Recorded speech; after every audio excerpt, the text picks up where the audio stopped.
Hey everyone, and welcome to this explainer. Today we're going on a journey, and I mean that both literally and metaphorically. We are heading into the absolute depths of the human psyche and right into the heart of ancient texts. We're going to be exploring a massive paradigm shift and how we understand some of the oldest, most influential writings in human history. So let's dive right in and see exactly how Carl Jung completely revolutionized our interaction with ancient scriptures. Okay, picture this. It's 1973, and a scholar named Walter Wink drops an absolute bombshell on the academic world. He writes, "Historical biblical criticism is bankrupt." Now, why would he say that? Well, because the old, rigid world of biblical interpretation had basically hit a brick wall. For centuries, you had scholars obsessing over exact dates, original authors, trying to pin down historical facts.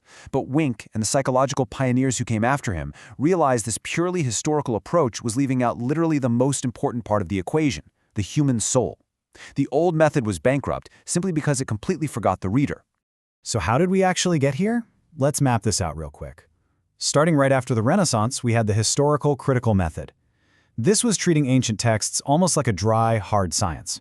Then, fast forward to the mid-20th century, and thinkers like Rudolf Bultmann started to shift things.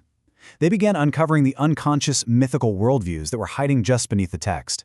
And that sets the stage for the late 20th century, where we finally arrive at Carl Jung's psychological criticism. We essentially evolved from just asking, hey, did this actually happen, to asking something much deeper. What is this ancient myth trying to tell us about human existence itself? Which brings us to Section 1, Beyond the Traditional Page, a shift in focus. There is a real battle line drawn here. Traditional interpretation looks directly at the text, right? It asks, who wrote this? What year was it? What was the political climate at the time?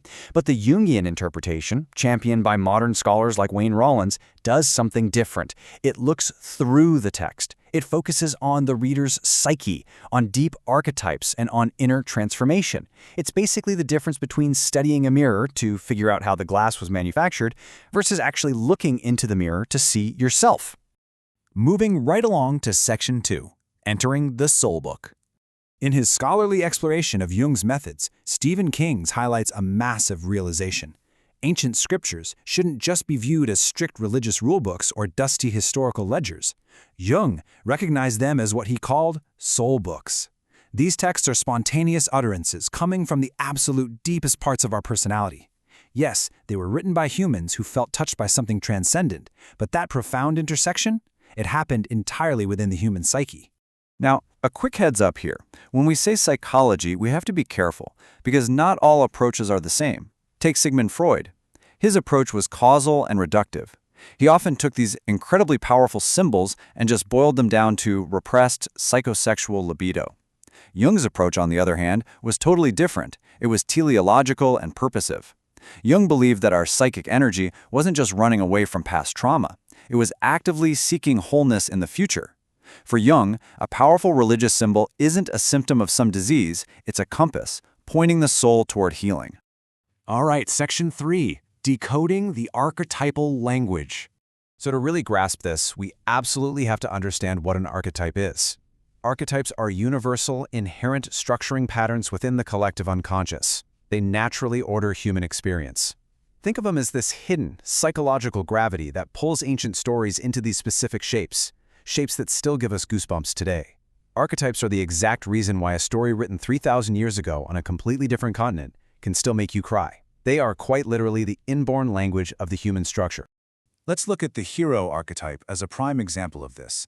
You know the beats: lowly origins, a divine father, a miraculous birth, rescue from enemies, and the ultimate conquest of death. Jung pointed out that the story of Jesus is basically a flawless reflection of this motif. It maps perfectly onto the collective unconscious of humanity. The reason that story resonates with such power is because it activates an archetype of wholeness and triumph that is already asleep inside every single one of us. And this archetype is deeply, deeply universal.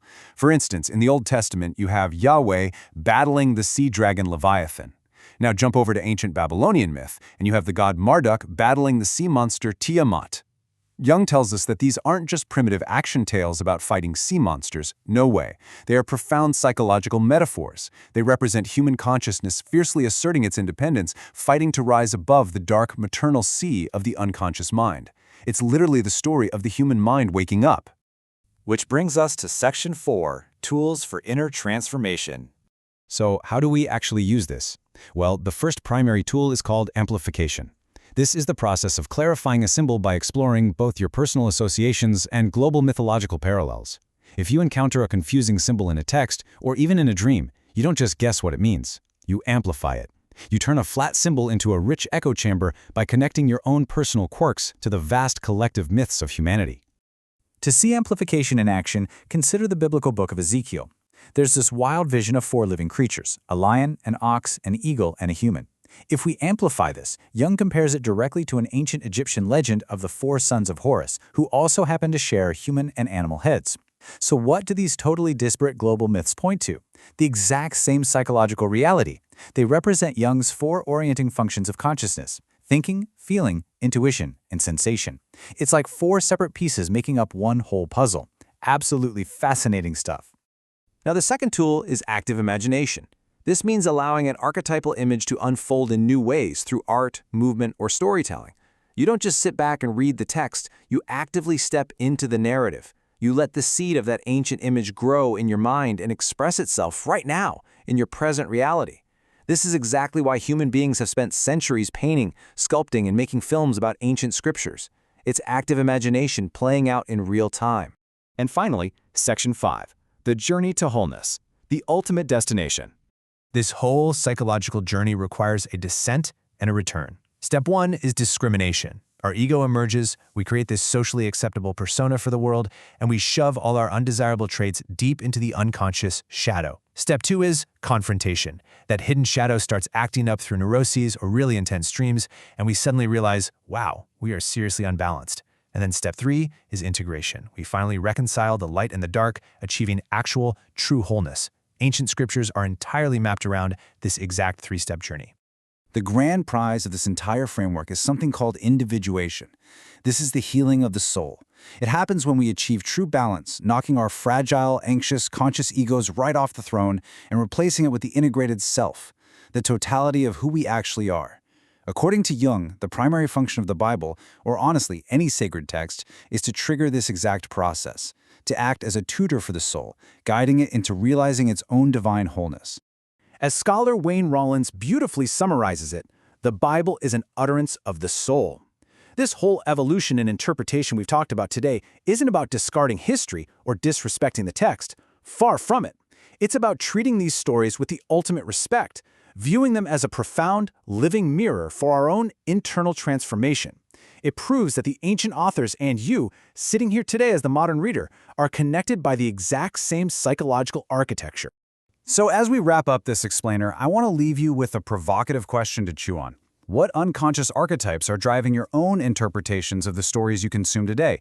Because whether it's an ancient scriptural text, a massive blockbuster movie, or just the news you read every morning, there are deep, collective patterns shaping exactly how you see the world.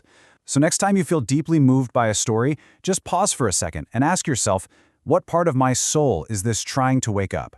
Thank you so much for exploring the depths with me today, and hey, keep questioning the surface.